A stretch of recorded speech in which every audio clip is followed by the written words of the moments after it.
शौनक उवाच उक्तोऽयं हरिवंशस्ते पर्वाणि निखिलानि च यथा प्रोक्तानि तथा व्यासशिष्येण धीमता तत्कथ्यमानम् अमितम् इतिहाससमन्वितं प्रीत्यास्मान्ममृतम्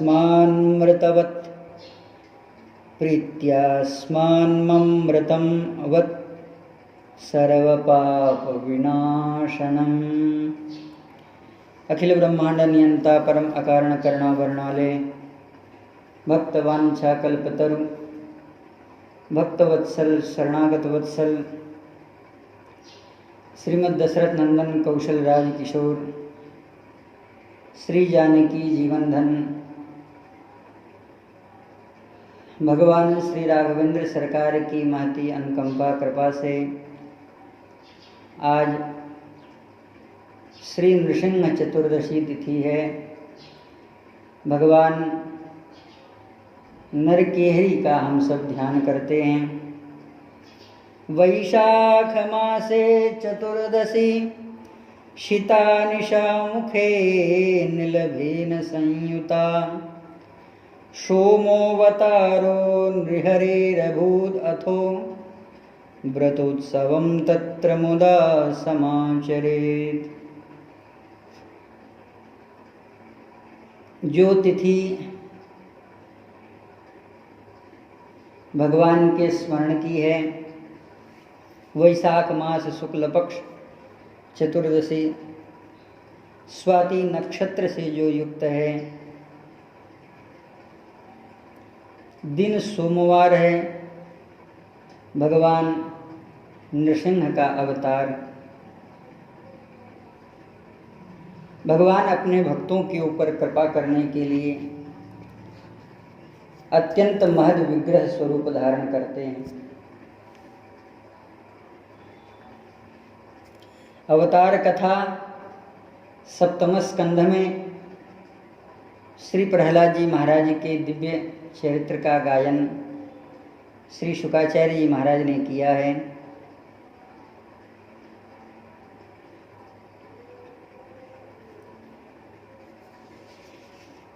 भक्तवर श्री प्रहलाद जी महाराज के मंगलमय चरित्र अपने आप में अलंकृत है।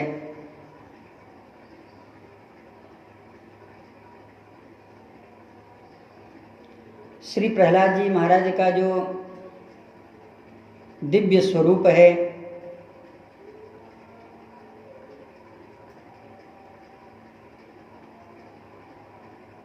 श्री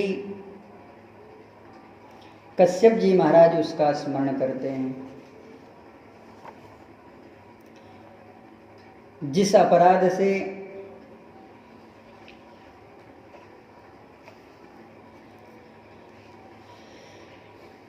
इस वंश को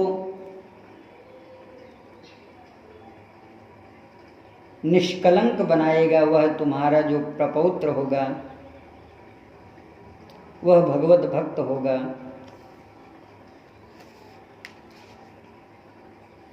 भगवान नरसिंह श्री प्रहलाद जी महाराज के जैसे भक्तों के लिए ही प्रकट होते हैं। श्री प्रहलाद जी महाराज कह रहे हैं, ओम नमो भगवते नरसिंहाय नमस्तेजसस्तेजसे आविराविभरभव वज्रनख वज्रदृष्टकर्मा शयान रंध्रय तमोग्रशग्रश ओम स्वाहा अभयमभयात्मनि भूयिष्ठा ओम क्षौम। हे प्रभु, हम आपको प्रणाम करते हैं। आप अग्नि और तेज के भी तेज हैं। हे प्रभु, आप हमारे समीप होकर के, हे वज्र नख, हे वज्र दृष्ट, आप हमारे समीप होइए, हमारी कर्म वासनाओं को जला डालिए और हे प्रभु उन्हें शीघ्र जलाइए। हमारे अज्ञान रूपी अंधकार को नष्ट कीजिए हे प्रभु, हम आपके मंगल में दिव्य बीज मंत्र का उच्चारण कर रहे हैं, जिससे आप हमारे हृदय अंतःकरण को पवित्र कर दीजिए। आश्चर्य की बात है, जिस क्रोध को समग्र ब्रह्मांड देखने के बाद क्षुभित हो जा रहा था, उपेत्य भुविकायेन न नाम बद्धतांजलि, जिस नख का कठोर से कठोर वक्ष प्रहार न सहन कर सका, वह वरद हस्त ही श्री प्रहलाद जी महाराज अपने ऊपर चाहते हैं। स्वपाद मूले पतितं तमर्भकं विलोक्य देवः कृपया परिप्लुतः। ऐसे मंगलमय स्वरूप का ही श्री प्रहलाद जी महाराज स्मरण कर रहे हैं। भगवान से यह प्रार्थना करते हैं कि हे प्रभु, स्वस्त्यस्तु विश्वस्य खल प्रसीदताम्। महनीय श्लोक है। स्वस्त्यस्तु विश्वस्य खल प्रसीदताम्, ध्यायन्तु भूतानि शिवं मिथो धिया, मनस्य भद्रं भजतां मधोक्षजीम्, आवेशतां नो मतिरप्यहेतुकी। हे प्रभु, आप विश्व का कल्याण करें, दुष्ट बुद्धियों को भी शुद्ध कर दें, सब प्राणियों में परस्पर सद्भावना प्रकट करें, सभी एक दूसरे का ही हित चिंतन करें। हमारा जो मन है वह शुभ मार्ग में प्रवृत्त हो, हम सबकी बुद्धि निष्काम से भगवान श्री हरि में प्रवेश करें। वैसे तो श्री प्रहलाद जी महाराज के मंगलमय स्वरूप का यह जो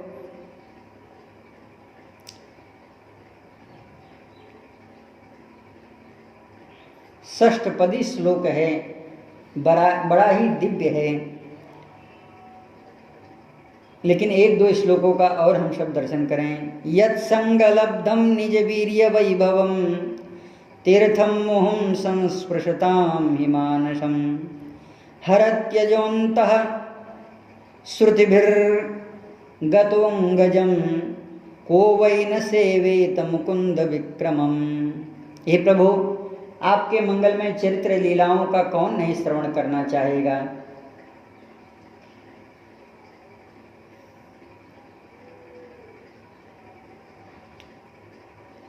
उन भगवान अपने भक्तजनों के संग से भगवान के ही तुल्य रूप तीर्थ चरित्र पवित्र करने के लिए हृदय रूपी अंतःकरण को पवित्र करते हैं।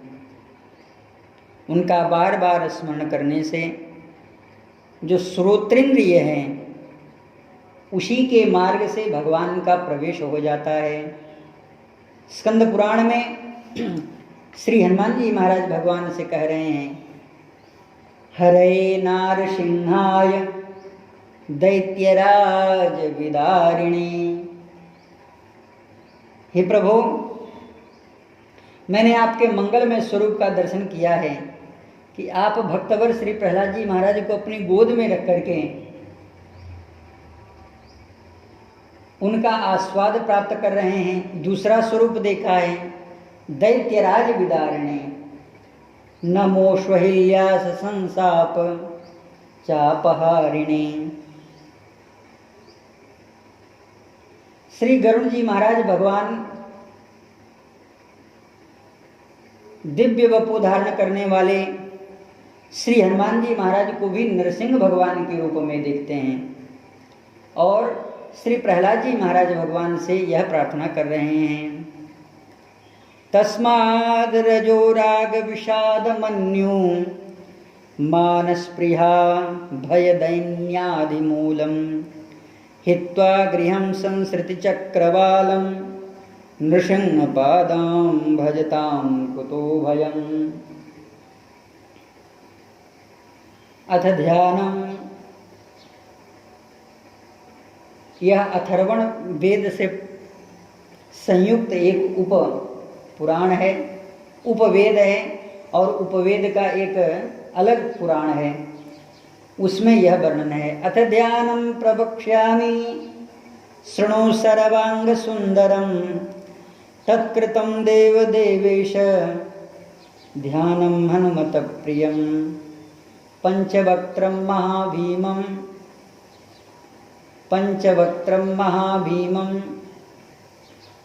यह जो श्री हनुमान जी महाराज का पंच स्वरूप है, जिसमें नृसिंह भगवान का एक मंगलमय आविर्भाव है, उसमें श्री गरुड़ जी महाराज कहते हैं कि हे हनुमान जी, आपके मंगल में यह जो दिव्य स्वरूप है, इसका जो भक्तजन स्मरण करते हैं, उनके हृदय से रोग आदि वह सब नष्ट हो जाता है। यहाँ पर श्री प्रहलाद जी महाराज भी यही कह रहे हैं कि हे प्रभु, तस्माद् रजोराग विषादमन्युः, तस्मात्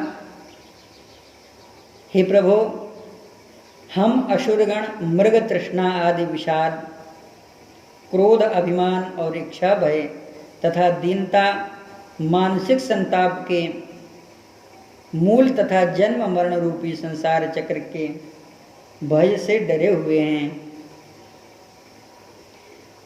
हे प्रभु, गृह आदि का त्याग करके,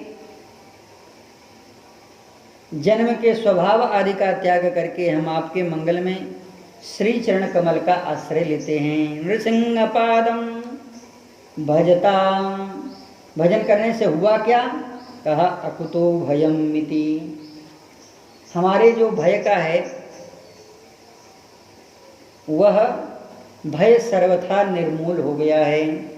ऐसे भगवान नृसिंह के चरणों में हम सब बारंबार प्रणति स्वीकार करते हुए श्री नृसिंह भगवान के मंगल में श्री चरणों में प्रणाम करते हैं।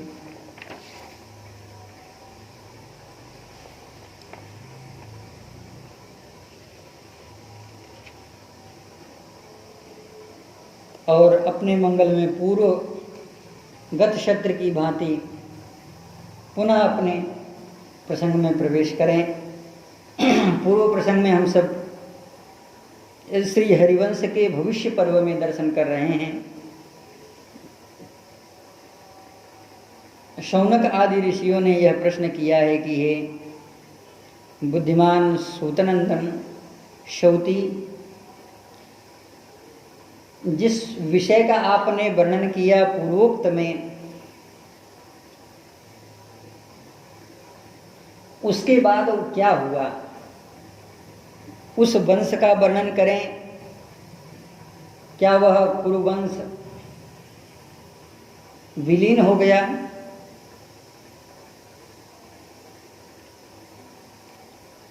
व्यास शिष्य वैशंपायन के द्वारा जिस महाभारत का वर्णन किया गया, वह सब मैंने अनुपम रीति से सुना। आपके मुख से यह निकला हुआ जो अनुपम ग्रंथ है, जो इतिहास संयुक्त है, वह अमृत का वर्षण करने वाला है। ततः कथ्यमानानाम् इतिहासं समन्वितं प्रीत्यास्मान्मृतवत् सर्वपापविनाशनम्। हम लोगों के लिए यह अमृत के समान है। अमृत के समान क्यों कहा? अमृत ही क्यों नहीं कह दिया? अमृत, जो अमृत है उसका पान सब लोग नहीं कर सकते हैं। राम कथा मंदाकिनी चित्रकूट चितचार, तुलसी सुभग स्नेह बन ये रघुवीर बिहार।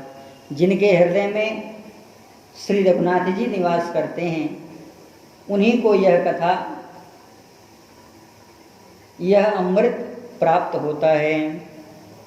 प्रीत्यास्मान्मृतं वत् सर्वपाप विनाशनम। अमृत का कार्य है दुख को नष्ट कर देता है। लेकिन वह सदा के लिए अमरत्व को नहीं प्रदान कर सकता और उस अमरत्व में भय प्राप्त रहता है। लेकिन यह अमृत के समान है, केवल आपके मंगलमय मुख से जब वह अजस्र धारा बहती है तो ऐसा लगता है कि जो नेत्र हैं, नेत्र चषक हैं, वह अमृत का पान कर रहे हों। लेकिन यह शब्दामृत है, वह अनेक प्रकार के आसुरी प्रवृत्तियों के द्वारा बाधित अमृत है, इसलिए यह अमृत नहीं है लेकिन अमृत के जैसा है। हे प्रभु, नाथ तवानन शशि श्रवत कथा सुधा रघुवीर, श्रवण कुटन मन पान करी नहीं अघात मति धीर, सुखश्राव्यतया धीर मनो लादयति वनः। अब यहाँ पर दो परस्पर विरुद्ध बातें हैं। पहले तो कहा यह अमृत है और इतना ही नहीं, वह समस्त पापों को नष्ट कर देने वाली है। लेकिन जब हम लोगों ने इसको श्रवण किया तो यह हमारे मन में अत्यंत ही आह्लादकत्व उत्पन्न कर रहा है। अर्थात इसे इस तरह से समझा जाए वेदांत की भाषा में, जिस वस्तु से अमृत का क्षरण हो रहा है वह अमृत उस वस्तु में निहित है, लेकिन वह दिखाई नहीं देता है। जब उसके भाव का अगम्य बोध होता है तब वह अपने आप फलीभूत होने लगता है। जैसे इहलोक में सुख को उत्पन्न कर देने वाले जितने भी साधन हैं वह दुख के प्रत्ययभूत हैं, क्योंकि अभी जो सुख लग रहा है यही वह तर्जिता सर्गे ऐसाम स्थिति मना। वो श्री गीताकार कह रहे हैं कि जिस वस्तु को प्राप्त करने के बाद सुख की प्राप्ति हो वह परिणाम में दुख रूप ही हो जाती है। जैसे भोजन करना बहुत अच्छा लगता है, लेकिन जब वही भोजन नहीं पचता है तो वही शरीर में रोग उत्पन्न कर देता है। जो सुपाच्य भोजन है वह शरीर से निकलता है, लेकिन शरीर को बल, पुष्टि, औषधि प्रदान करते हुए निकलता है। इसलिए यहाँ पर कहा सुखश्राव्यतया धीर मनोल्लादयति वनः। अर्थात आप जिन रहस्यों का उद्घाटन कर रहे हैं वह हमारे समक्ष, हमारे हृदय में उसका प्रकाश हो रहा है। ततः कथ्यमानानां ममितिहास समन्वितम्। इतिहास क्यों है? भौतिक धरातल पर अब यह विद्यमान नहीं है। और इतिहास है क्यों? क्योंकि वह अपने आप में परिपूर्ण है। इतिहास पुराणाभ्याम वेदम समुपबृंहयेत्। जो साक्षात वेदावतार हैं वह इतिहास के रूप में समुपबृंहण होते हैं। इतिहास नाम से दो ही ग्रंथ जाने जाते हैं, श्रीमद् वाल्मीकि रामायण और श्री महाभारत जी। और इन इतिहासों का जो स्वरूप है वह पुराणों के अंतर्गत अपने अपने स्वरूप का विस्तार करते हैं, अर्थात प्रत्येक अवतारों के लीला चरित्र को विस्तार रूप में प्रकट करते हैं। सुखश्राव्यम तया धीरः। इसलिए यह हमारे लिए, हमारे मन को अत्यंत आह्लाद प्रदान कर देने वाली है।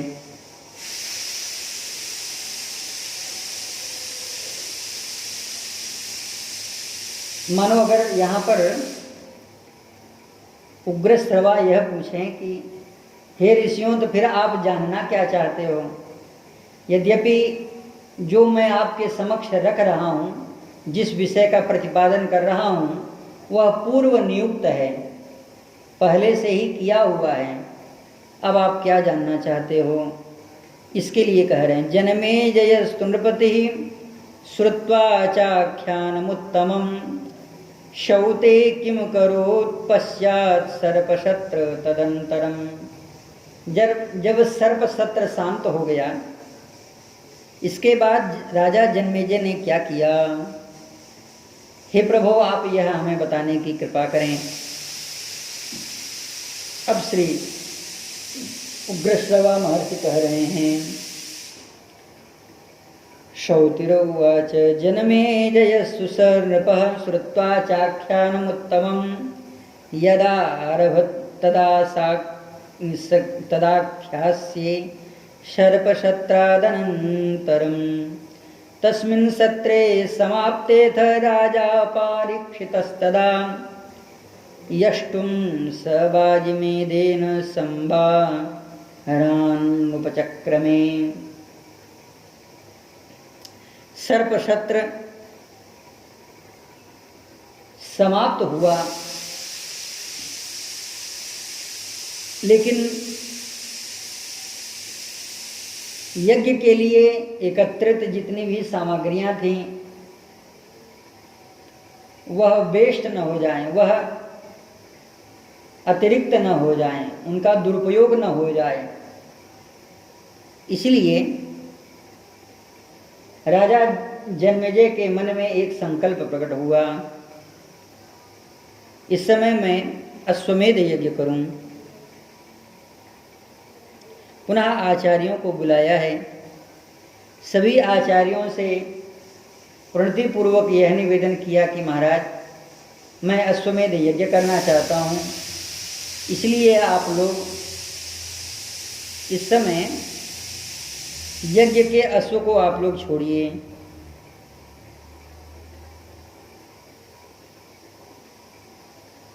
लेकिन किसी ने अपनी सहमति नहीं जताई। बड़े आश्चर्य की बात है, राजा का आदेश तो हुआ, राजा का निवेदन तो हुआ, राजाज्ञा तो हुई, लेकिन राजाज्ञा में अभी कुछ खटक है। तस्मिन् सत्रे समाप्तेऽथ राजा पारीक्षितस्तदा यष्टुं सवाजिमेधेन संभारान्नुपचक्रमे। प्रस्तुत प्रसंग में जिस कथा का वर्णन किया जा रहा है वह द्वापर और कलयुग के संधि काल की कथा है। ऋत्विक पुरोहिताचारान् आहूयेदमुवाचः यक्षेऽहं वाजिमेधेन हय उत्सृज्यतामिति। अश्व अगर छोड़ दिया जाए तो उसके लिए जो उपक्रम है वह भी तो किया जाना चाहिए। ततोस्य विज्ञाय चिकीर्षितं तदा कृष्णो महात्मा सहसा जगाम। राजा की इन विचारों को जान करके भगवान श्री कृष्ण द्वैपायन श्री वेदव्यास जी महाराज का प्रादुर्भाव हुआ। पारीक्षितं द्रष्टुमदीन सत्वं द्वैपायनः सर्व परावरज्ञः। श्री कृष्ण द्वैपायन का दर्शन करते हुए राजा जन्मेजय बड़ी तेजी से खड़े हुए और उनका मंगलमय अभ्यर्चना किया है, पाद्यार्घ्य दिया है और उनको सुंदर आसन पर बैठाया। पारीक्षितस्तु नृपतेर्दृष्ट्वा तं ऋषिमागतम् अध्यपार्घ्यासनं दत्त्वा पूजयामास शास्त्रतः। शास्त्र में जितने भी प्रकार के पूजन की सामग्रियों का वर्णन किया गया है, पंचोपचार, षोडशोपचार, त्रितोपचार, षोडशोपचार, सभी प्रकार से उनका पूजन किया है। और पूजन करने के बाद वेदों में उपवर्णित जिस आसन की महत्ता का प्रतिपादन किया गया वह सुंदर आसन दिया है। और सुंदर आसन देने के बाद में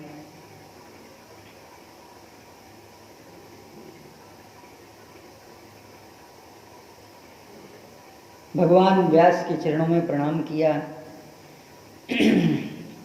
तौचोपविष्टावभितः सदस्यास्तस्य सौनक कथां बहुविधाश्चित्राश्चक्राते वेदसंहिता। ततः कथान्ते नृपतेर्नोदयामास तं मुनिं पितामहं पांडवानां आत्मनः प्रपितामहः। एक बार धृतराष्ट्र ने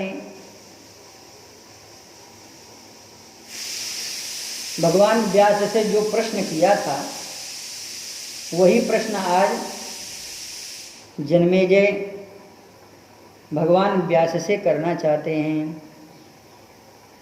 यद्यपि इन्होंने बड़ा ही दिव्य एवं मंगलमय इतिहास जो महाभारत के नाम से है वह पूर्व में ही सुन रखा है महर्षि वैशंपायन के माध्यम से, लेकिन फिर भी इनको कुछ और सुनने का मन कर रहा है, क्योंकि जब यह आख्यान वर्णन किया जा रहा था तो समय कैसे व्यतीत हो जाता है यह पता ही नहीं लग रहा है। इसलिए हमारे नीतिकारों ने कहा है, काव्य शास्त्र विनोदेन कालो गच्छति धीमताम व्यसनेन हि मूर्खाणाम कलहेन निद्रेण वा। या तो सो करके बिताते हैं समय, या तो कलह करते हैं, और या तो परस्पर उठापटक करते हैं। मूर्खों का या तो व्यसन करते हैं। यहाँ पर काव्य शास्त्र विनोदेन, यद्यपि काव्य शास्त्र का विनोद वाद और विवाद के रूप में किया जाता है, शास्त्रार्थ के रूप में किया जाता है, लेकिन एक पृष्ठा है और एक प्रश्न के उत्तर करता है, तो इस स्वरूप में गुरु और शिष्य का संवाद चलता है। जिन कथाओं को